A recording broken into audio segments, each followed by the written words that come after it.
Here's hoping they ruin his appetite. In fact, everyone's appetite. Here's hoping they get brutally blunt with the president. Here's hoping they give him some food for thought and let him know if he keeps doing what he's doing, they'll all be politically puking next year. He'll get angry. Some of them will get angry, probably furious, maybe start tweeting about the first one who dares question his wisdom.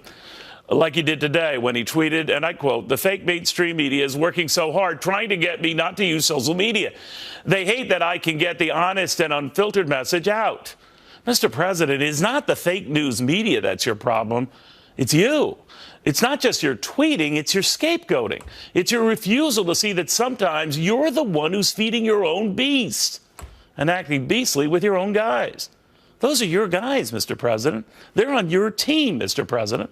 And right about now, they seem shell-shocked and dejected, though looking at their deer in the headlight eyes, I bet they're too afraid to tell you.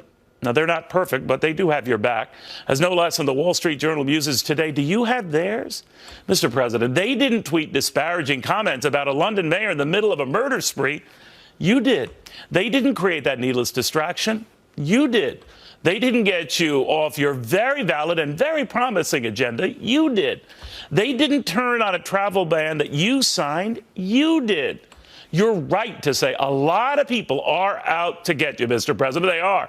But as the Journal pointed out, the buck stops with you, Mr. President, and risks ruining the very promising economic agenda that has buoyed spirits and the markets because of you, Mr. President. That's good.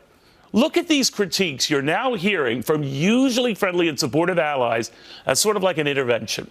Because firing off these angry misses and tweets risks your political destruction. Quoting the Journal, if this pattern continues, Mr. Trump may find himself running an administration with no one but his family and the Breitbart staff. People of talent and integrity won't work for a boss who undermines them in public without thinking about the consequences.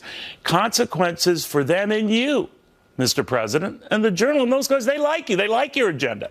I find it ironic that on this, the 73rd anniversary of D-Day, some of your most ardent backers are desperately girding for another battle, not for Normandy, for normalcy, for sticking to an agenda that matters and not silly distractions that do not. That is what your most ardent supporters are pushing for you to keep pushing. They want you signing legislation, not settling endless scores. They're not saying never let him see you tweet. They are saying never let him see you sweat. Remember, no one ever said that Harry Truman didn't have a temper or that Ronald Reagan a long memory. They just preferred giving their critics hell than telling them to go to hell. Now, just because your own critics never thought that you'd make it to the White House does not mean you shouldn't listen to those who want you to thrive and succeed in the White House. They're not the problem, Mr. President. Like I said, these days, you are. Good night.